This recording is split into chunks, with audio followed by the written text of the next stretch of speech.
Hi guys, welcome back to my channel. అసలు ఈ Java script series start చేయడానికి ఎన్నో రోజుల నుంచి వెయిట్ చేస్తున్నా, కాకపోతే ఈ రోజు కుదిరింది. ఇక్కడ నుంచి వీడియోలు మాత్రం మామూలుగా ఉండదు. ఓకే, సో ఫస్ట్ అసలు జావా స్క్రిప్ట్ అంటే ఏంటి? జావా స్క్రిప్ట్ అంటే ఒక ప్రోగ్రామింగ్ లాంగ్వేజ్. ఇప్పుడు మనకి పైథాన్, సి, జావా ఎలా ఉన్నాయో జావా స్క్రిప్ట్ కూడా ఒక ప్రోగ్రామింగ్ లాంగ్వేజ్. పేర్లు సిమిలర్గా ఉన్నాయి కదా అని చెప్పి జావా స్క్రిప్ట్ ఒకటి కాదు. జావా వేరు, జావా స్క్రిప్ట్ వేరు. జావా స్క్రిప్ట్ యూస్ కేసెస్ వేరు, జావా యూస్ కేసెస్ వేరు. అండ్ జావా స్క్రిప్ట్ డెవలపర్కి యావరేజ్ శాలరీ వచ్చేసి 5 lakh per annum ఇండియాలో. And JavaScript mostly web development, mobile app development. ఒకవేళ మీరు పేర్లు వినుంటే React JS, React Native mobile app డెవలప్మెంట్కి, రియాక్ట్ జేఎస్ అనేది వెబ్ డెవలప్మెంట్కి వాడతాం. సో ఇది జావా స్క్రిప్ట్ కథ. ఓకే, ఈ వీడియోలో ఓన్లీ మనం బేసిక్స్ చూస్తాం. అసలు ఫస్ట్ జావా స్క్రిప్ట్ సింటాక్స్ ఏంటి, జావా స్క్రిప్ట్లో బేసిక్స్ ఏంటి, ఇదంతా కవర్ చేస్తాం. ఒకవేళ ఛానల్కి ఇంకా సబ్స్క్రైబ్ చేసుకోకపోతే చేసుకోండి, అండ్ వీడియో అర్థం కాకపోతే మళ్ళీ చూడండి. సో జావా స్క్రిప్ట్ని ఫస్ట్ 1995లో క్రియేట్ చేశారు అనమాట బ్రెండన్ అనే వ్యక్తి. ఓకే, సో జావా స్క్రిప్ట్ని ఫస్ట్లో మోకా అని పిలిచేవారు. దాని తర్వాత జావా స్క్రిప్ట్గా రీనేమ్ చేశారు. అండ్ 1997లో ఈసీఎం అనే అసోసియేషన్ జావా స్క్రిప్ట్ని ఎక్మా స్క్రిప్ట్గా స్టాండర్డైజ్ చేశారు అనమాట, షార్ట్గా ES. So ES 1 version first 1997లో వచ్చింది. దాని తర్వాత ఈఎస్ 2, ఈఎస్ 3, ఇలా ఈఎస్ 6 వరకు వచ్చాయి. ఈఎస్ 6 2015లో వచ్చింది. అండ్ ఇది జావా స్క్రిప్ట్కి సెకండ్ మేజర్ అప్డేట్ అనమాట. Second major update. Okay, so ఇప్పుడు మనం వాడుతున్న కోడ్ అంతా ECMAScript 6, ES 6. So JavaScript అంటే ఒక programming language. Okay,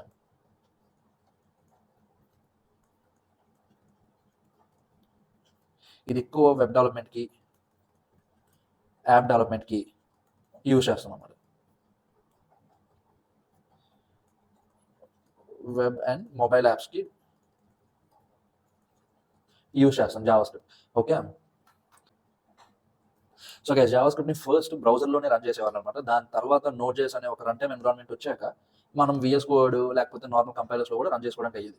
but first అసలు బ్రౌజర్లో జావా స్క్రిప్ట్ ఎలా వాడాలంటే, ఇప్పుడు ఏదైనా ఒక వెబ్సైట్ ఉంది, ఆ వెబ్సైట్ మీద రైట్ క్లిక్ చేస్తే కింద ఇన్స్పెక్ట్ బటన్ ఉంటుంది. ఆ ఇన్స్పెక్ట్ మీద క్లిక్ చేస్తే మనకి ఇలా వస్తుంది. ఓకే, సో ఇక్కడ మీరు చూసారా, ఇక్కడ కన్సోల్ ఉంది, లేదా ఇక్కడ కన్సోల్ అని ఉంది కదా, ఎలిమెంట్స్ పక్కన కన్సోల్. ఆ కన్సోల్ మీద క్లిక్ చేస్తే మీకు ఒక కన్సోల్ డైలాగ్ బాక్స్ అది ఓపెన్ అవుతుంది అనమాట. సో జావా స్క్రిప్ట్లో ఏదైనా ప్రింట్ చేయాలి అంటే console.log అని వాడతాం. సో ఇక్కడ ఈ console.log లోపల ఈ హెలో గైస్ అని స్ట్రింగ్ ఇచ్చాం కదా. సో స్ట్రింగ్ ఇవ్వగానే ఏమవుతుందంటే, ఇప్పుడు ఈ హెలో గైస్ అన్నది మనకి స్క్రీన్ మీద ప్రింట్ అవుతుంది అనమాట. సో లాగ్ అంటే ప్రింట్ చేయడం, జావా స్క్రిప్ట్లో లాగ్ అంటే ప్రింట్ చేయమని అర్థం. మీరు పైథాన్ వాడుంటే పైథాన్లో ప్రింట్ అని ఉంటుంది. సేమ్ అలాగే ఇక్కడ console.log అనమాట. console.log ఏం చేస్తుందంటే, ఈ console.log లోపల ఏదైతే ఉందో స్ట్రింగ్ కానీ నెంబర్ కానీ ఏదైనా సరే అది ఇక్కడ కన్సోల్కి ప్రింట్ చేస్తుంది. ఇప్పుడు సపోజ్ ఇక్కడ console.logలో హెలో గైస్ అని ఇచ్చాం. సో ఇది దాని అవుట్పుట్. లేదు console.logలో 5 అని ఇచ్చి ఎంటర్ కొడితే 5 ప్రింట్ అవుతుంది. సో ఇక్కడ console.log లోపల మనం ఏది ఇస్తే అది మనకి అవుట్పుట్లో వస్తుంది అనమాట. ఇది బ్రౌజర్లో వర్క్ అవుతుంది. బ్రౌజర్లో వర్క్ అయితే అంతా బాగానే ఉంటుంది. బట్ మనం తర్వాత ఏదైనా ప్రాజెక్ట్ డెవలప్ చేస్తున్నప్పుడు, ఫైల్స్ ఏమైనా డెవలప్ చేస్తున్నప్పుడు ఏంటంటే, మనకు ఒక కంపైలర్లో మనం ఒక విఎస్ కోడ్ కానీ లేకపోతే సబ్లైమ్ టెక్స్ట్ ఇలా టెక్స్ట్ ఎడిటర్స్లో జావా స్క్రిప్ట్ కోడ్ రాసుకుంటే అది బాగా హెల్ప్ అవుతుంది అనమాట. సో ఈ వీడియో జస్ట్ ఓన్లీ బేసిక్స్ కాబట్టి ఆన్లైన్లో కంపైలర్స్ ఉంటాయి. గూగుల్లో జావా స్క్రిప్ట్ కంపైలర్ అని క్లిక్ చేస్తే ఇక్కడ ఈ ప్రోగ్రామర్స్ అని వస్తుంది. దాంట్లో ఫస్ట్ లింక్ క్లిక్ చేస్తే ఒరిజినల్గా ఇలా కనిపిస్తుంది. సో ఇదంతా మనం కోడ్ రాసుకునే ప్లేస్ అనమాట. ఈ main.js అన్నది, ఈ అవుట్పుట్ అన్నది మనకి అవుట్పుట్ వచ్చే ప్లేస్. ఓకే, సో ఇలా షార్ట్గా చేసా. నెక్స్ట్ ఈ console.log లోపల హాయ్ అని రన్ కొడితే హాయ్ అని వస్తుంది. ఇది అవుట్పుట్. ఇది మన కోడ్. ఈ కోడ్ తాలూకా అవుట్పుట్ ఈ హాయ్ అనమాట. ఈ హాయ్ బదులు ఏదైనా ఇచ్చుకోవచ్చు మీరు.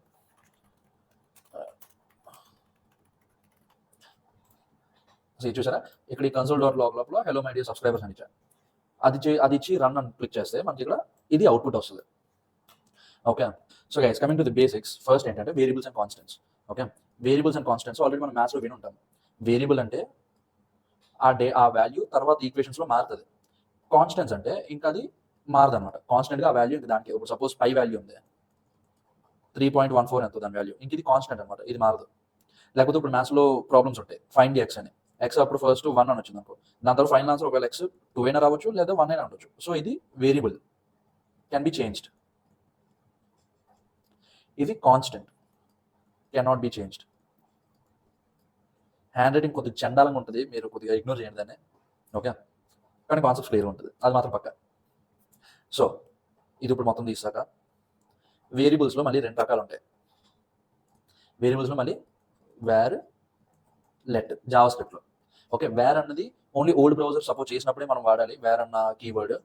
లెట్ అన్నది ఇప్పుడు లేటెస్ట్ కోడ్కి, ఇప్పుడు మీరు ఏ ప్రోగ్రామ్స్ డెవలప్ చేస్తున్నా సరే లెట్ కీవర్డ్తోనే మీరు డిక్లేర్ చేయండి వేరియబుల్. ఓకే, కాన్స్ట్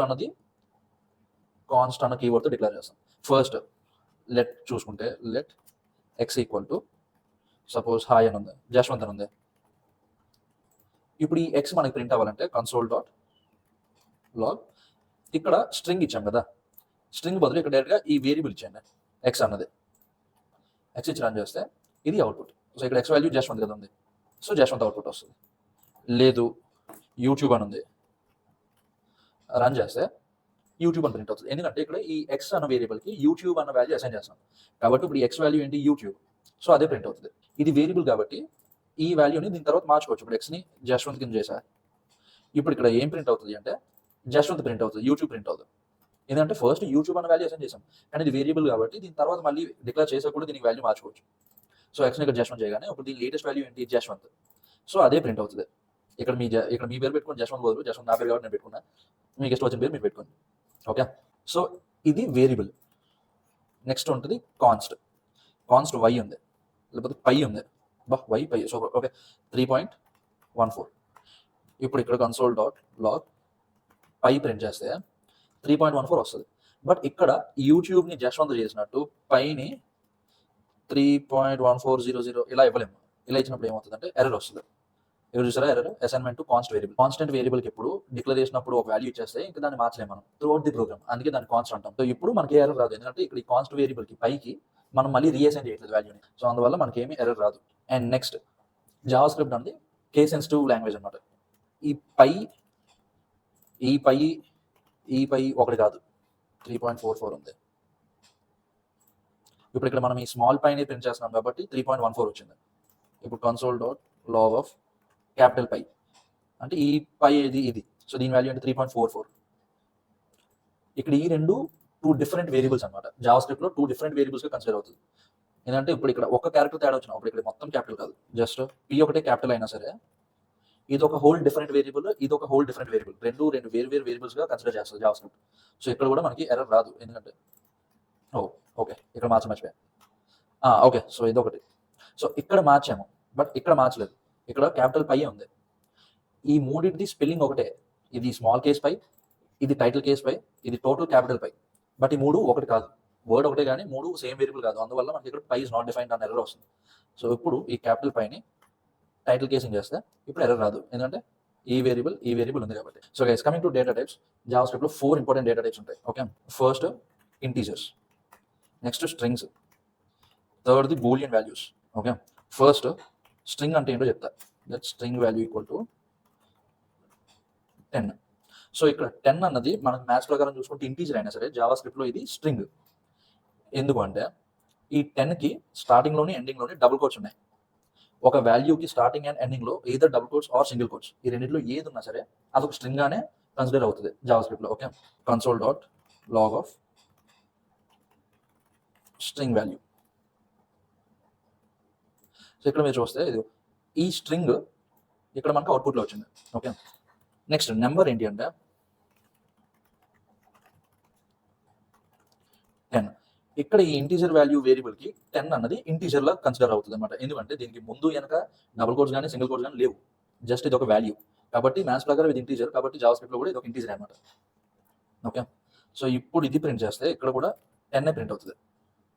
బట్ ఇది స్ట్రింగ్ ఇంటీజరా అన్నది ఎలా తెలుస్తుంది అంటే నేను చెప్తా. బూలియన్ వాల్యూ ఇప్పుడు అయితే ట్రూ లేదా ఫాల్స్, ఈ రెండింటిలో ఏదో ఒకటే ఉంటుంది, ఇంకో ఈ రెండింటి మించి ఇంకోటి ఉండదు. ఏదో ట్రూ ఉంటుంది లేదా ఫాల్స్ ఉంటుంది. ఈ ట్రూ ఫాల్స్ ఎందుకు మనకి ఈ వేరే కలర్లోకి మారిపోయిందంటే ఈ ట్రూ ఫాల్స్ అనేది జావా స్క్రిప్ట్లో ఒక కీవర్డ్. ఓకే, ఇందాక మీకు చెప్పా కదా జావా స్క్రిప్ట్ అనేది కేస్ సెన్సిటివ్. ఈ ఫాల్స్ ఒకటి కాదు, స్మాల్ కేసింగ్ ఫాల్స్ అన్నది జావా స్క్రిప్ట్లో కీవర్డ్. ఈ టైటిల్ కేసింగ్ ఫాల్స్ అన్నది జావా స్క్రిప్ట్లో కీవర్డ్ కాదు, రెండు సెపరేట్ వేరియబుల్స్గా కన్సిడర్ చేస్తారు జావా స్క్రిప్ట్. కాబట్టి మీరు వేరియబుల్ నేమ్స్ అవి ఇచ్చేటప్పుడు చాలా జాగ్రత్తగా ఇవ్వాలి. ఓకే, మీరు ఫస్ట్లో ఇలా ఈ పై ఇచ్చి లాస్ట్లో ఎలా కొడితే ఈ 3.14 బదులు 3.44 ప్రింట్ అవుతుంది, ఎందుకంటే ఇది వేరు టోటల్గా వేరు. ఓకే, సో అది గుర్తుపెట్టుకోండి.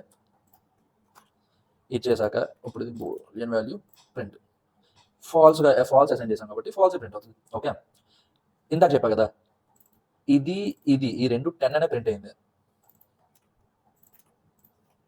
console.log ఇంటిజర్ వాల్యూ ఈ రెండు 10 ప్రింట్ అయింది. కాకపోతే ఇది స్ట్రింగ్, ఇది ఇంటీజర్ అని మీకు గ్యారంటీ ఏంటి? గ్యారంటీ మనం ఎలా చూస్తామంటే జావాస్క్రిప్ట్లో ఇంకొక కీవర్డ్ ఉంటుంది టైప్ ఆఫ్ అని. టైప్ ఆఫ్ అనే కీవర్డ్ మనం ఏ వేరియబుల్ కావాలంటే ఆ వేరియబుల్ ముందు పెడితే ఏమవుతుందంటే ఈ స్ట్రింగ్ వాల్యూ అన్న డేటా టైప్ ఏంటో మనకు ప్రింట్ అవుతుంది. సపోజ్ ఇది ఉంది, ఈ స్ట్రింగ్ వాల్యూ నేను స్ట్రింగ్ అంటున్నా, ఎందుకంటే ముందు వెనక డబుల్ కోట్స్ పెట్టి అసైన్ చేశాను కాబట్టి ఇది స్ట్రింగ్ అని నేను అంటున్నా, కానీ మెషిన్ అంటేనే కదా అది వ్యాలిడ్. సో అది ఏమంటుందో ఈ టైప్ ఆఫ్ బట్టి తెలుస్తుంది. ఈ టైప్ ఆఫ్ చూడు మొత్తం స్మాల్ కేసింగ్, ఎక్కడ క్యాపిటల్ కేసింగ్ ఉండదు. ఈ టైప్ ఆఫ్ అన్నది, ఈ స్మాల్ కేసింగ్ టైప్ ఆఫ్ అనేది జావాస్క్రిప్ట్లో కీవర్డ్. ఇది ఏదైనా ఒక కేసింగ్ మార్చావో ఇది ఇంకా కీవర్డ్ కాదు. ఓకే, కాబట్టి చాలా జాగ్రత్తగా ఉండాలి. సో ఇప్పుడు ఈ టైప్ ఆఫ్ కీవర్డ్ వాడాం కాబట్టి ఇక్కడ ప్రింట్ చేస్తే స్ట్రింగ్. ఓకే, సో ఇది కూడా స్ట్రింగ్ అయ్యి ఉండొచ్చు కదా, కాబట్టి ఒకసారి దీని టైప్ ఆఫ్ కూడా చూద్దాం. చూసారా, number. So first the string, తర్వాత ది ఇంటీజర్ ఆర్ నెంబర్ ఏదైనా సరే. ఇప్పుడు సేమ్ అలానే నెక్స్ట్ బూలియన్ వాల్యూ. ఇక్కడ చూసారా, ఈ ఫ్లోట్ వాల్యూ అన్నది కూడా మనకి జావాస్క్రిప్ట్లో నెంబర్ గానే కన్సిడర్ చేస్తుంది. ఓకే, ఇంటీజర్ ఫ్లోట్ అన్నది వేరు కానీ ఇంటీజర్ ఫ్లోట్ రెండు నెంబర్సే కాబట్టి డేటా టైప్ ప్రకారం జావాస్క్రిప్ట్లో నెంబర్ అని కన్సిడర్ అవుతుంది. సో ఇక్కడ first the string, next the number, ఈ 10.100 కూడా నెంబరే. ఈ ఫాల్స్ అన్న ట్రూ అన్న బూలియన్ వాల్యూసే. ఈ ఫాల్స్ ట్రూ బదులు ఇప్పుడు ఈ బూలియన్ వాల్యూకి 100 ఇచ్చాను, 1000 ఇచ్చాను, 1000 ఇస్తే ఇది కూడా నెంబర్ అయిపోతుంది.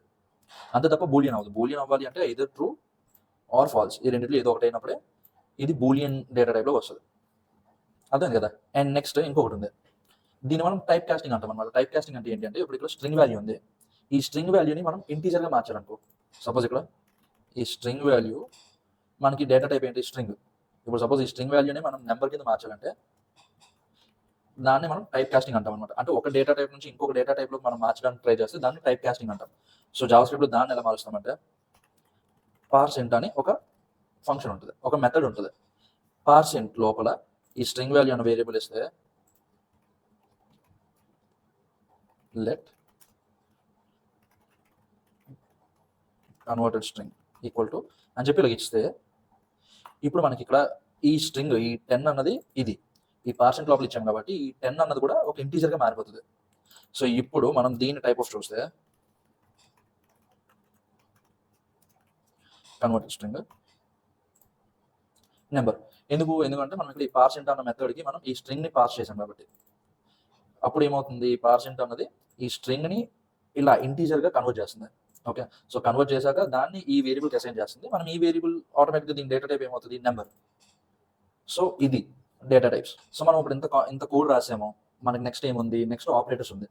ఆపరేటర్స్కి ఇంత కోడ్ ఇంత అవుట్పుట్ వస్తే మనం కన్ఫ్యూజ్ అయిపోతాం. కాబట్టి మనం దీన్ని కామెంట్ అవుట్ చేసవచ్చు.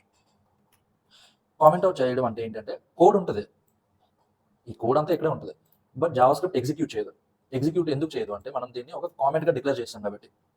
ఒక కామెంట్గా ఎలా డిక్లేర్ చేస్తాం? సపోజ్ ఇదంతా కామెంట్ అవుట్ చేస్తాను, ఇప్పుడు రన్ కొడితే ఈ అవుట్పుట్ ఏం రాదు. ఇక్కడ ఎన్ని console.log స్టేట్మెంట్స్ ఉన్నా సరే ఇవి అసలు ఏది ఎగ్జిక్యూట్ అవ్వదు.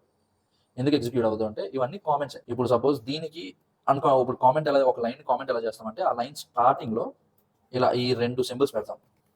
ఇలా ఇవి 2 టైమ్స్ ఇలా ప్రెస్ చేయగానే ఈ లైన్ అంతా కామెంట్ అవుట్ అయిపోద్ది. కాబట్టి ఈ లైన్ అంతా జావాస్క్రిప్ట్ ఎగ్జిక్యూట్ చేయదు. ఒకవేళ మళ్ళీ ఇది మళ్ళీ జావాస్క్రిప్ట్ ఎగ్జిక్యూట్ చేయాలి అంటే దీన్ని అన్కామెంట్ చేయాలి. అన్కామెంట్ చేయడం అంటే ఏంటి అంటే లైన్ స్టార్టింగ్లో పెట్టిన 2 ఈ స్లాషెస్ని మనం డిలీట్ చేశారు. డిలీట్ చేశాక అప్పుడు జావాస్క్రిప్ట్ మళ్ళీ దీన్ని ఎగ్జిక్యూట్ చేస్తుంది.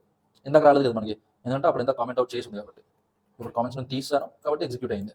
ఇప్పుడు మళ్ళీ కామెంట్ చేసేద్దాం, ఎందుకంటే నెక్స్ట్ కామెంట్స్ మీకు అర్థమైందని అనుకుంటున్నా. So next operators. జావాస్క్రిప్ట్లో టోటల్గా 4 టైప్స్ ఆఫ్ ఆపరేటర్స్ ఉంటాయి. Okay, arithmetic, comparison, logical, assignment. ఈ 4 టైప్స్ ఆఫ్ ఆపరేటర్స్ అనమాట జావాస్క్రిప్ట్లో. సో అర్థమెటిక్ ఆపరేటర్స్ అంటే ఏంటి అంటే ఇప్పుడు suppose let x equal to 10, let y equal to 10. So ఈ 2 వేరియబుల్స్. ఇప్పుడు అర్థమెటిక్ ఆపరేటర్స్ ఏంటి అంటే console.log x plus y. So ఇక్కడ మనం ప్లస్ చేస్తున్నాం అంటే 2 వేరియబుల్స్ని మనం యాడ్ చేస్తున్నాం. యాడ్ చేశాక అప్పుడు దీన్ని console.log చేస్తున్నాం. అప్పుడు మనం అవుట్పుట్ ఏమవ్వాలి? 20. కాబట్టి 20. లేదు మైనస్ చేస్తున్నాం. సో 10 - 10 0 కాబట్టి 0. సో అర్థమెటిక్ ఆపరేటర్స్లో ఏంటి అంటే ప్లస్,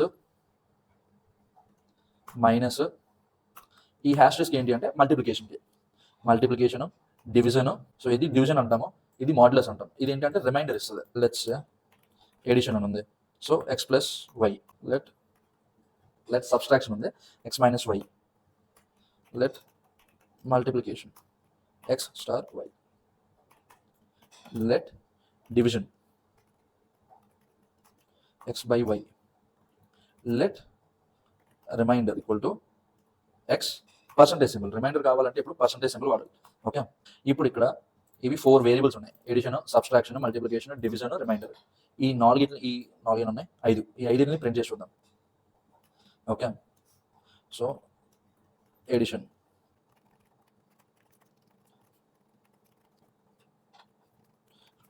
డివిజన్. సో ఇక్కడ మనకి 5 కన్సోల్ డాట్ లాగ్ స్టేట్మెంట్స్ ఉన్నాయి. సో ఇక్కడ ఫస్ట్ ఏంటి, ఎడిషన్, ఎక్స్ ప్లస్ వై, 10 + 10 20. ఇది ఎక్స్ మైనస్ వై, 10 - 10 0. ఇది మల్టిప్లికేషన్. ఈ స్టార్ సింబల్ ఎప్పుడు మల్టిప్లికేషన్ జావా స్క్రిప్ట్లో. ఓకే, సో ఇక్కడ 10 × 10 100. ఇది డివిజన్ చేసినప్పుడు ఎప్పుడు సరే రిమైండర్ ఇవ్వదు, కోషంట్ ఇస్తుంది. సో 1. ఇక్కడ ఈ పర్సంటేజ్ సింబల్ వాడినప్పుడు ఎప్పుడు కూడా మనకి రిమైండర్ వస్తుంది. ఓకే, సో 10 / 10 అంటే దాని రిమైండర్ ఎంత, 0. Arithmetic operator. నెక్స్ట్ మనకి ఏముంది, కంపారిజన్ ఆపరేటర్. కంపారిజన్ ఆపరేటర్ ఏంటి అంటే ఒక 2 వాల్యూస్ సేమా కాదా, లేకపోతే ఏది ఎక్కువ ఏది తక్కువ, 2 వాల్యూస్ కంపేర్ చేయడానికి యూజ్ చేస్తాం. కంపారిజన్ ఆపరేటర్స్లో ఏముంటాయి అంటే double equal to, triple equal to, greater than, less than, greater than or equal to, less than or equal to, not equal to. Okay, so ఇప్పుడు ఇవి ఏది ఏంటి అన్నది నేను ఎక్స్ప్లెయిన్ చేస్తాను. ఫస్ట్ ఇక్కడ మన పైన ఏది ఉంది, x = 10, y = 10 ఉంది. సో ఈ డబుల్ ఈక్వల్ టు అన్నది ఒక 2 వాల్యూస్ ఎగ్జాక్ట్గా ఈక్వల్ కాదా అని చెక్ చేయడానికి మనం చూస్తాం. ఇప్పుడు console dot log of x = y.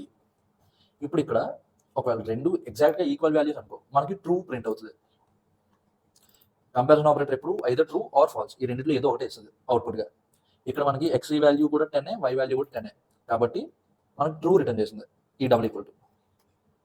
ఇప్పుడు ఇక్కడ suppose x = string 10, y = integer 10 అయినప్పటికీ ఇది స్ట్రింగ్, ఇది ఇంటీజర్ అయినా సరే x = y ట్రూ వేస్తుంది. ఎందుకంటే దానికి డేటా టైప్తో సంబంధం లేదు, వాల్యూస్తోనే సంబంధం. ఇది స్ట్రింగ్ అయినప్పటికీ దీని వాల్యూ 10, ఇది ఇంటీజర్ అయినప్పటికీ దీని వాల్యూ 10, కాబట్టి వాల్యూ సేమే కదా. డబుల్ ఈక్వల్ టు ఎప్పుడు డేటా టైప్ చెక్ చేయదు, ఓన్లీ వాల్యూస్. అదే ట్రిపుల్ ఈక్వల్ టు పెడితే అది వాల్యూస్తో పాటు డేటా టైప్ కూడా చెక్ చేస్తుంది.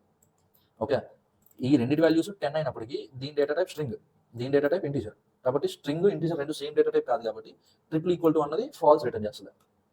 అది ఇప్పుడు మనం దీన్ని కూడా స్ట్రింగ్ చేసేస్తే రెండు డేటా టైప్స్ స్ట్రింగే, రెండు వాల్యూస్ 10, ఎక్స్ వాల్యూ కూడా 10, వై వాల్యూ కూడా 10. సో ఇప్పుడు ఇది ట్రూ రిటర్న్ చేస్తుంది, ట్రూ. ఓకే, సో నెక్స్ట్ ఇంకొకటి ఏంటి, greater than operator. Greater than operator let's ఇప్పుడు ఎక్స్ వై రెండు ఈక్వల్ కదా, కాబట్టి దీంట్లో ఏది పెద్దది ఏది తక్కువ అన్నది లేదు. బట్ x > y = పెడితే, x > y పెడితే ఫాల్స్ రిటర్న్ చేస్తుంది. ఎందుకంటే x y రెండు ఈక్వల్, గ్రేటర్ దాన్ కాదు. లేదు x < y పెట్టినా అది కూడా ఫాల్స్ చేస్తుంది, ఎందుకంటే రెండు ఈక్వల్ కదా, ఇప్పుడే చెప్పా. బట్ x < ఈ సింబల్ మనం < అని అంటాం. ఇది ట్రూ ఇస్తుంది. ఇది ట్రూ ఎందుకు ఇస్తుంది అంటే ఫస్ట్ x y కన్నా తక్కువ కాదన్న చెక్ చేస్తుంది. ఒకవేళ తక్కువ కాదన్న ఫెయిల్ అయిందనుకో, అంటే x y కన్నా తక్కువ కాదనుకో, x y రెండు ఈక్వల్ అన్న చెక్ చేస్తుంది. ఒకవేళ ఈక్వల్ అయితే ట్రూ రిటర్న్ చేస్తుంది. లేదు greater than or equal to. So greater than or equal to అంటే ఫస్ట్ గ్రేటర్ దాన్ సింబల్ వస్తుంది, దాని తర్వాత ఈక్వల్ సింబల్ వస్తుంది. అప్పుడు ఏంటి, ఫస్ట్ x y కన్నా గ్రేటర్ దానా కాదా అని చెక్ చేస్తాము. ఒకవేళ x > y కాదనుకో, అప్పుడు x y రెండు ఈక్వలా కాదా అని చెక్ చేస్తాం. ఒకవేళ అప్పుడు ఈక్వల్ అయితే మనకి ట్రూ రిటర్న్ చేస్తుంది. లేదు ఇంకొకటి ఉంది, x ≠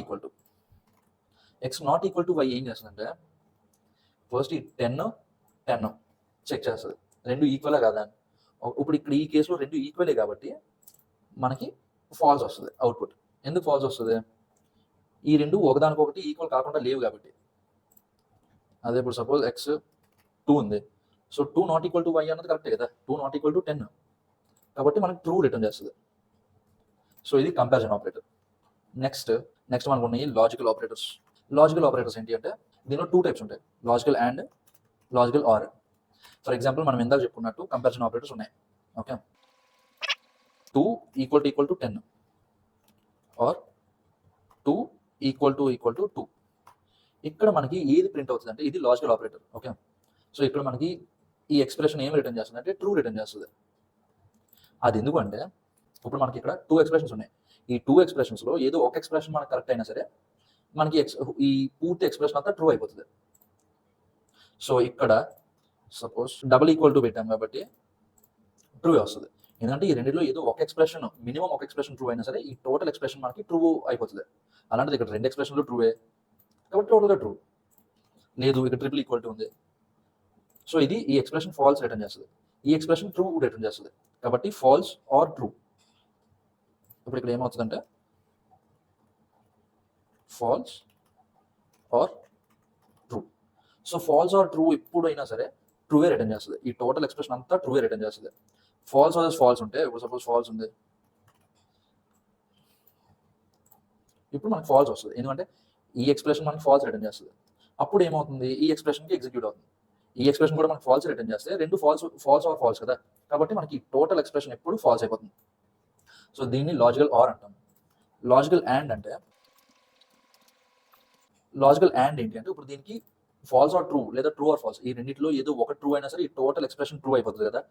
లాజికల్ అండ్లో మాత్రం ఈ రెండు ఎక్స్ప్రెషన్స్ ట్రూ అవ్వాలి, అయినప్పుడే ఈ టోటల్ ఎక్స్ప్రెషన్ ట్రూ అవుతుంది.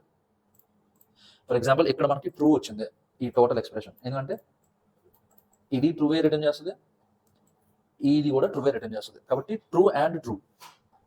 సో ఈ టోటల్ ఎక్స్ప్రెషన్ ట్రూ అనమాట. ఫర్ ఎగ్జాంపుల్ ఇది ఉంది. సో ఇక్కడ ఏంటి, ఇది ఫాల్స్ అండ్ ట్రూ. సో ఇక్కడ అవుట్పుట్ ఏమొస్తుంది, ఫాల్స్ వస్తుంది. ఎందుకంటే ఫాల్స్ అండ్ ట్రూ. ఈ స్టేట్మెంట్ ట్రూ అయ్యి ఉండొచ్చు, బట్ ఈ స్టేట్మెంట్ ఫాల్స్ కదా, కాబట్టి టోటల్ ఎక్స్ప్రెషన్ మనకి ఫాల్స్ రిటర్న్ చేస్తుంది. సో ఇది logical operators. Next last assignment operators అనమాట. అసైన్మెంట్ ఆపరేటర్స్ ఏంటి అంటే ఇప్పుడు మనం చూసింది assignment operator. Let z equal to 10. ఒక వేరియబుల్కి ఒక వాల్యూని అసైన్ చేయడానికి మనం ఈ సింగిల్ ఈక్వల్ టు వాడతాం. సో ఈ సింగిల్ ఈక్వల్ టునే అసైన్మెంట్ ఆపరేటర్స్ కింద అంటాం. ఓకే, ఈ single equal to assignment operator అనమాట. డబుల్ ఈక్వల్ టు కానీ ట్రిపుల్ ఈక్వల్ టు కానీ వాడితే ఇవి comparison operators. Single equal to వాడితే అది అసైన్మెంట్ ఆపరేటర్. ఓకే, గుర్తుపెట్టుకోండి, బాగా కన్ఫ్యూజ్ అవుతారు. సో ఇదంతా అయిపోయింది, కామెంట్ చేసేద్దాం. కామెంట్ చేస్తాక ఎగ్జిక్యూట్ అవ్వదు అనుకున్నాం కదా ఇందాక. సో ఎగ్జిక్యూట్ అవ్వట్లేదు, కోడ్ అక్కడే ఉంది బట్ ఎగ్జిక్యూట్ చేయదు Java script. So next topic control statements. Control statements ఏంటి అంటే ఈ కంట్రోల్ స్టేట్మెంట్స్ మన కోడ్ ఫ్లోని డిసైడ్ చేస్తుంది. ఓకే, కోడ్ అన్నది ఎలా ఎగ్జిక్యూట్ అవ్వాలి, ఏ స్టెప్ తర్వాత ఏ స్టెప్ ఎగ్జిక్యూట్ అవ్వాలి అన్నది ఈ ఫ్లో స్టేట్మెంట్స్ డిసైడ్ చేస్తాయి. For example let A equal to 10 ఉంది, లెట్ బి ఈక్వల్ టు 20 ఉంది. ఓకే, సో కోడ్ ఎగ్జిక్యూషన్ ఎప్పుడు టాప్ టు బాటమ్ వెళ్తుంది. సో ఫస్ట్ ఏకి 10 అసైన్ అయిపోతుంది, బికి 20 అసైన్ అయిపోతుంది. ఇప్పుడు ఈ కంట్రోల్ స్టేట్మెంట్స్ ఏంటి అంటే 2 types, if else, if else if. So ఇవి 2 టైప్స్ ఆఫ్ కంట్రోల్ స్టేట్మెంట్స్ అనమాట. ఫస్ట్ ఇఫ్ ఎల్స్ చూద్దాం. ఇఫ్ ఎల్స్ ఏంటి అంటే ఇఫ్ బ్రాకెట్స్ ఇస్తాము, ఈ బ్రాకెట్స్ లోపల మనం కండిషన్ రాస్తాం అనమాట. ఏ ఈక్వల్ టు 10. ఇక్కడ మనం comparison operator console.log a is 10. So ఇక్కడ ఈ లైన్ అసలు ఏం చేస్తుందంటే ఇఫ్ ఏ ఈక్వల్ టు 10 అంటే ఒకవేళ ఈ లోపల ఉన్న కండిషన్ ట్రూ అయితే ఇది ఆబ్వియస్లీ ట్రూ రిటర్న్ చేస్తుంది. ఎందుకు, డబుల్ ఈక్వల్ టు అంటే మనం డేటా టైప్ చెక్ చేయదు. డేటా టైప్ చెక్ చేసినా సరే ఏ వాల్యూ ఏంటి 10 ఈక్వల్ టు 10 ఎప్పుడు ట్రూవే కదా, కాబట్టి ఈ స్టేట్మెంట్ మనకి ట్రూ రిటర్న్ చేస్తుంది. ఎప్పుడైతే ఈ ఇఫ్కి యాంగులర్ బ్రాకెట్ ఇఫ్కి బ్రాకెట్స్ లోపల ఉన్నది స్టేట్మెంట్ ట్రూ రిటర్న్ చేస్తుందో అప్పుడు ఈ లోపల ఉన్న కోడ్ ఎగ్జిక్యూట్ అయిపోతుంది. ఓకే, ఫర్ ఎగ్జాంపుల్ ఇక్కడ ఏ ఈస్ 10 అని వచ్చింది. ఎందుకంటే ఏ ఈక్వల్ టు 10 ఎప్పుడు ట్రూవే రిటర్న్ చేస్తుంది కాబట్టి. ఇప్పుడు సపోజ్ ఏ వాల్యూ 10 నుంచి 2కి మ్యాచ్. సో ఇక్కడ ఏంటి 2 ఈక్వల్ టు 10 అవుట్పుట్ ఏమొస్తుంది, ఫాల్స్. ఎందుకంటే 2 నాట్ ఈక్వల్ టు 10 కాబట్టి 2, 10 రెండు సేమ్ వాల్యూస్ కాదు కదా, కాబట్టి ఎగ్జిక్యూట్ అవ్వదు కోడ్ ఎగ్జిక్యూషన్ ఈ లోపల. Else console.log of a is not 10. ఇప్పుడు ఇక్కడ ఎల్స్ రాసాం, ఎల్స్ కోడ్ ఏంటి అంటే ఫస్ట్ ఈ కండిషన్ చెక్ చేస్తాం. ఒకవేళ ఇది ట్రూ అనుకో ఈ లోపల ఉన్న కోడ్ ఎగ్జిక్యూట్ అవుతుంది. ఒకవేళ ఇది ఫాల్స్ అయితే ఇమీడియట్గా ఎల్స్ బ్లాక్ ఉండాలి. ఒక ఇఫ్ మనం ఇనిషియేట్ చేసినప్పుడు ఎప్పుడు సరే ఎల్స్ బ్లాక్ అన్నది ఉండాలి, రికమెండెడ్. అప్పుడు ఏంటంటే ఈ స్టేట్మెంట్ ఎప్పుడైతే మనకు ఫాల్స్ రిటర్న్ చేస్తుందో కోడ్ ఎగ్జిక్యూషన్ వెంటనే ఈ లోపలికి వచ్చేస్తుంది అనమాట. ఈ ఎల్స్ బ్లాక్ లోపల ఏ కోడ్ ఉందో ఆ కోడ్ అంతా ఎగ్జిక్యూట్ అయిపోతుంది. సో ఇక్కడ ఏ వాల్యూ ఏంటి 2 నాట్ ఈక్వల్ టు 10 కాబట్టి ఈ స్టేట్మెంట్ మనకు ఫాల్స్ అవుతుంది. ఇది ఫాల్స్ రాగానే కోడ్ ఎగ్జిక్యూషన్ వెంటనే ఇక్కడికి వస్తుంది. ఈ ఎల్స్ బ్లాక్ లోపల ఏ కోడ్ ఉందో అది ఎగ్జిక్యూట్ అవుతుంది. ఓకే, సో ఇప్పుడు ఇక్కడ 2 = 10 ఫాల్స్ కాబట్టి ఈ ఏ ఈజ్ నాట్ 10 అని వస్తుంది. అది ఇప్పుడు మళ్ళీ ఏని 10 చేస్తే ఏ ఈజ్ 10, రైట్? సో ఇది ఇఫ్ ఎల్స్. నెక్స్ట్ ఏం చెప్పా, ఎల్స్ ఇఫ్. ఎల్స్ ఇఫ్ ఏంటి అంటే ఫస్ట్ ఇఫ్ కైనా ఎల్స్ ఇఫ్ కైనా సరే ఫస్ట్ ఎప్పుడు ఉండాల్సింది ఇఫ్ బ్లాకే. ఇఫ్ బ్రాకెట్స్ లోపల కండిషన్ రాయండి. సో ఈ లోపల ఉన్నదాన్ని ఎప్పుడు కండిషన్ అంటాము. Okay, so b = 20 console.log b is 10, else if b = 10 console.log of b is 10, else console.log b is not, sorry, ఇక్కడ b is 20, b is not 10, not 20. So ఇక్కడ ఏంటి, మనం b వాల్యూ ఏమి ఇచ్చాము, 20 ఇచ్చాము. ఓకే, సో ఇక్కడ ఈ కోడ్ బ్లాక్ లోపల ఏమవుతుందంటే ఫస్ట్ ఈ కండిషన్ చెక్ చేస్తాం, b = 20 కాదా. ఈ b వాల్యూ ఏంటి, 20. ఓకే, ఫస్ట్ ఈ కండిషన్ చెక్ చేస్తాం, 20 = 20 కాదా. ఆబ్వియస్లీ ఈ కండిషన్ ట్రూ, ఎందుకంటే 20 ఇప్పుడు 20కి ఈక్వల్ కదా. సో అప్పుడు ఈ కోడ్ లోపలికి ఎగ్జిక్యూట్ అవుతుంది. So b is 20. లేదు b is 10 పెట్టామనుకో, అప్పుడు ఏమవుతుందంటే ఫస్ట్ ఈ కండిషన్ చెక్ చేస్తాం, b = 20 కాదు కాబట్టి నెక్స్ట్ ఈ కండిషన్ చెక్ చేస్తాం. 20 కాకపోతే పోయింది, కనీసం 10కి ఈక్వల్, అప్పుడు b = 10 అనే కండిషన్ ఎగ్జిక్యూట్ అవుతుంది.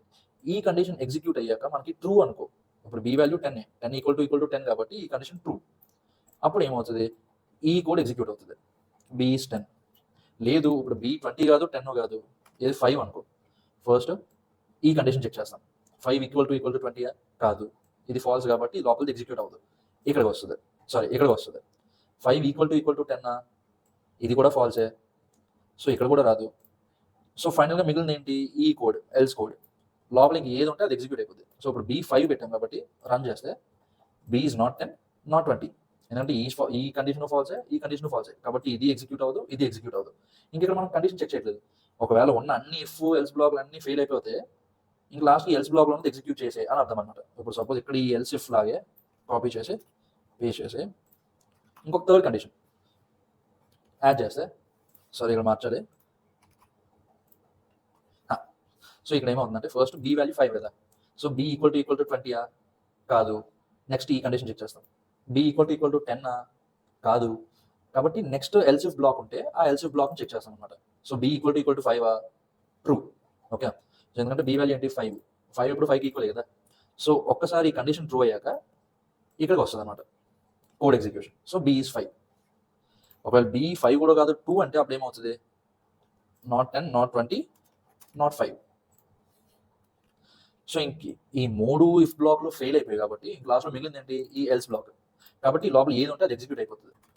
లూప్స్ అని ఉంటాయి, లూప్స్లో ఫర్ లూప్, వైల్ లూప్ అని 2 లూప్స్ ఉంటాయి. సో ఈ లూప్స్ ఏం చేస్తుందంటే ఇప్పుడు లెట్స్ సే ఒక 5 నెంబర్స్లో ప్రింట్ చేయాలి మనం. సో ప్రింట్ చేయాలంటే మనం ఏం చేస్తాము, console.log 1 ప్రింట్ చేయాలి కాబట్టి మనం ఇలా ఒక 5 console.log స్టేట్మెంట్లు పెట్టేసాము, ప్రింట్ అయిపోతుంది. ఇప్పుడైతే ఒక 1000 నెంబర్లు కావాలనుకో, ఒక 1000 నెంబర్స్ మనం console.log చేయాలంటే 1000 స్టేట్మెంట్స్ రాయలేము కదా, వేస్ట్, మనకు time waste, effort waste. So అలాంటి టైంలో ఏం చేస్తామంటే ఈ ఫర్ లూప్ అనేది వాడతాం. ఫర్ లూప్, వైల్ లూప్, ఇవి 2 డిఫరెంట్ టైప్స్ ఆఫ్ లూప్స్ అనమాట. ఫస్ట్ ఫర్ లూప్ ఏంటి అంటే ఫర్, ఇది ఫర్ లూప్ తాలూకా సింటాక్స్. ఓకే, ఫస్ట్ ఇక్కడ ఒక వేరియబుల్ ఇనిషియేట్ చేయాలి, let i = 0, i less than 100 ఇచ్చుకుందాం, 1000 బదులు 100, i ++ console.log of i. So అందాక ఈ లైన్ ఇలా కామెంట్ చేసేస్తే, సో ఇది ఫర్ లూప్ తాలూకా సింటాక్స్. సో ఇక్కడ ఏమవుతుంది, మనం ఫస్ట్ i అన్న వేరియబుల్కి 0 అన్న వాల్యూ అసైన్ చేసాం. ఓకే, సో దీని తర్వాత కండిషన్ i 1000 కన్నా తక్కువ ఉందా కాదా అన్న చెక్ చేస్తాం. సో ఇది నెక్స్ట్ ఏంటి, increment. So initialization, validation, increment, ఇది ఒక ఫర్ లూప్ తాలూకా సింటాక్స్. సో ఏమవుతుందంటే ఇక్కడ ఏమవుతుంది, ఫస్ట్ 0, i వాల్యూ 0 కాబట్టి i 100 కన్నా తక్కువ కాదని చెక్ చేస్తాం. ఇది ట్రూ అయితే అప్పుడు ఈ లోపలికి స్టేట్మెంట్ ఎగ్జిక్యూట్ అయ్యి అప్పుడు వెంటనే ఇది ఎగ్జిక్యూట్ అవుతుంది, i++. సో i++ అని రాస్తే, సో అప్పుడు ఫస్ట్ ఇక్కడ ఏమవుతుంది, సో ఫస్ట్ ఇక్కడ ఇనిషియేట్ చేస్తున్నాము i ఈక్వల్ టు 0 కదా. సో 0 100 కన్నా తక్కువ కాదా అని మనం చూస్తాం. ఒకవేళ 100 కన్నా తక్కువే అయితే అప్పుడు మనం ఈ లోపల ఉన్న కోడ్ని ఎగ్జిక్యూట్ చేస్తాం. ఎగ్జిక్యూట్ చేసేసాక ఇక్కడ ఈ i++ అంటే ఏంటి అంటే i వాల్యూ +1 అవుతుంది. సో ఇప్పుడు వరకు దీని వాల్యూ 0 కదా. ఇప్పుడు నెక్స్ట్ ఏంటి, దీని వాల్యూ 1.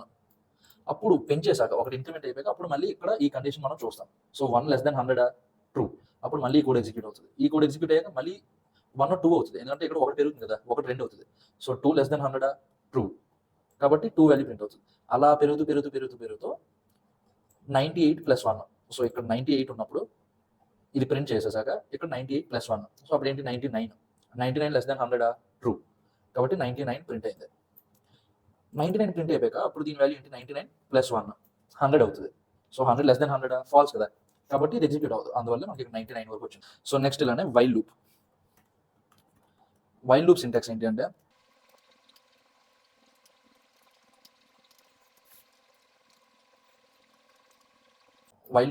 అంటే ఇది.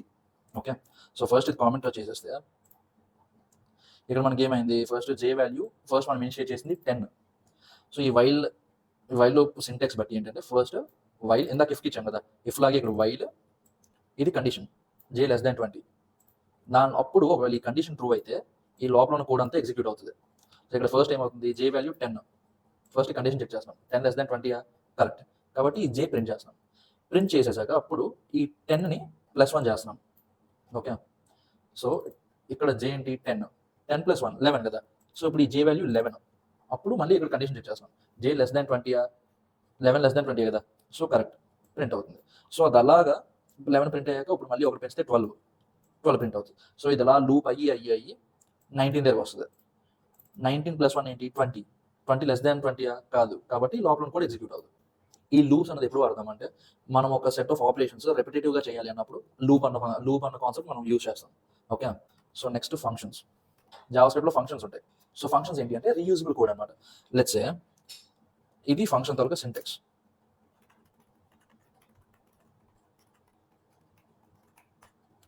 console.log hey user.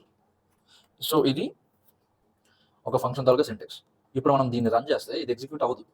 ఎందుకు అవ్వదు అంటే మనం ఇక్కడ ఫంక్షన్ డిఫైన్ చేస్తున్నాం, బట్ ఈ ఫంక్షన్ ఎగ్జిక్యూట్ అవ్వాలి అంటే కాల్ చేయాలి మనం ఈ ఫంక్షన్ని. ఓకే, సో మనం ఈ ఫంక్షన్ ఎలా కాల్ చేస్తామంటే ఈ రాసిన ఫంక్షన్ని ఇక్కడ మనం పెట్టి సేమ్ ఎగ్జాక్ట్లీ బ్రాకెట్స్ ఇవ్వాలి. బ్రాకెట్స్ ఇస్తే అప్పుడు దీన్ని మనం కాల్ చేయడం అంటాం. బట్ జావాస్క్రిప్ట్ కేస్ సెన్సిటివ్ కాబట్టి ఇక్కడ మనం ఎలా అయితే ఇచ్చామో ఎగ్జాక్ట్గా క్యాపిటల్ని స్మాల్ చేయకూడదు, స్మాల్ క్యాపిటల్ చేయకూడదు. ఈ ఫంక్షన్ నేమ్ ఎలా ఉందో సేమ్ అలానే ఇక్కడ ఇచ్చి ఇలా ఈ ప్యారెంథసిస్ పెడితే దాన్ని మనం కాల్ చేస్తున్నట్టు. సో ఎప్పుడైతే మనం ఒక ఫంక్షన్ని కాల్ చేస్తామో ఆ ఫంక్షన్ లోపల ఉన్న కోడ్ అంతా ఎగ్జిక్యూట్ అవుతుంది. ఒకవేళ సపోజ్ ఇది తీసేస్తే ఎగ్జిక్యూట్ అవ్వదు, హే యూజర్ అనేది ప్రింట్ అవ్వదు. ఎందుకంటే మనం ఈ ఫంక్షన్ పిలట్లేదు కాబట్టి. ఒకవేళ కాల్ చేస్తే గ్రీట్ యూజర్ ప్యారెంథసిస్ ఇస్తే, సో ఇక్కడ మనం కాల్ చేస్తున్నాం కాబట్టి లోపల ఉన్న కోడ్ మనకు ప్రింట్ అవుతుంది. ఇప్పుడు సపోజ్ 2 నెంబర్స్ ఉన్నాయి x y. సో చెప్పా కదా ఫంక్షన్స్ అంటే రీయూజబుల్ కాంపోనెంట్స్. ఇప్పుడు సపోజ్ మనకు ఒక 5 కాంబినేషన్స్ ఉన్నాయి, 1 2 2 3 3 4 4 5. సో మనం ప్రతిసారి 1 + 2 2 + 3 3 + 4 ఇలా చేయక్కర్లేదు కదా. ఇలా చేయక్కర్లేకుండా ఏం చేస్తామంటే ఈ ఫంక్షన్లో మనకి ఏం కావాలి, లాజిక్ 2 నెంబర్స్ని యాడ్ చేయాలి, యాడ్ నెంబర్స్. ఇప్పుడు ఈ ఫంక్షన్ పేరు యాడ్ నెంబర్స్. సో దీని లోపల ఏంటి, రిటర్న్ x + y. సో ఇక్కడ ఏమవుతుంది అంటే ఈ యాడ్ నెంబర్స్ అనేది ఒక ఫంక్షన్, ఈ రెండు దాని parameters. Okay, so add numbers call చేసి ఇప్పుడు మనకి ఫస్ట్ కాంబినేషన్ ఏంటనుకున్నాం, 1 or 2. లెట్స్ C1 అంటే కాంబినేషన్ 1 అనుకుందాం. console.log of C1. ఇప్పుడు ఇక్కడ ఉండండి ఒకసారి, ఇది కూడా కామెంట్ అవుట్ చేస్తే మనకి ఇంకొద్ది క్లియర్గా కనిపిస్తుంది. ఎస్, సో ఇక్కడ ఏమవుతుంది అంటే అసలు ఫంక్షన్ అంటే ఏంటి అంటే ఒక రీయూజబుల్ కాంపోనెంట్ అనమాట. ఓకే, సో ఇక్కడ ఏమవుతుంది, ఈ x + y అన్నది మన కామన్ లాజిక్. ఇప్పుడు మనకి ఇందాక మాట్లాడుకున్నట్టు ఒక 5 కాంబినేషన్స్ ఉన్నాయి. సో ఈ మూడింటికి 3 సార్లు 2 + 3 3 + 4 4 + 5 సేమ్ లాజిక్ని మనం మళ్ళీ చేయక్కర్లేదు. సింపుల్గా మనం ఏం చేస్తామంటే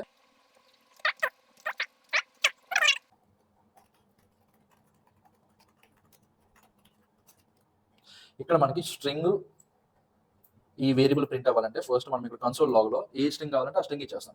దాని తర్వాత స్ట్రింగ్ బయట డబుల్ కోట్స్ బయట కామా పెట్టి వేరియబుల్ని మనం అక్కడ ఇన్సర్ట్ చేస్తాం.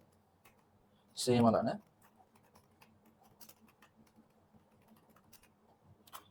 సో ఇక్కడ ఏమవుతుంది అంటే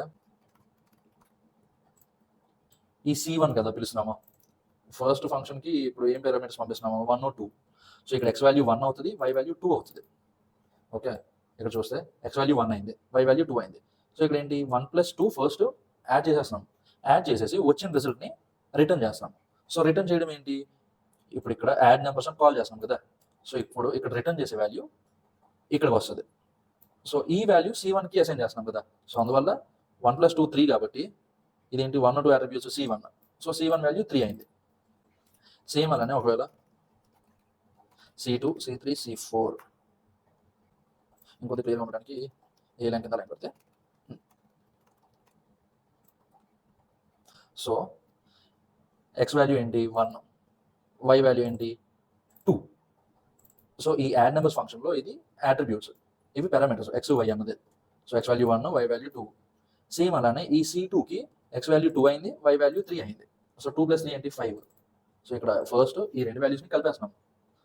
1 + 2 కలిపితే 3 కదా. సో ఇప్పుడు ఆ 3ని మనం ఈ ఫంక్షన్ నుంచి ఎక్కడైతే పిలిచామో అక్కడికి రిటర్న్ చేస్తున్నాం.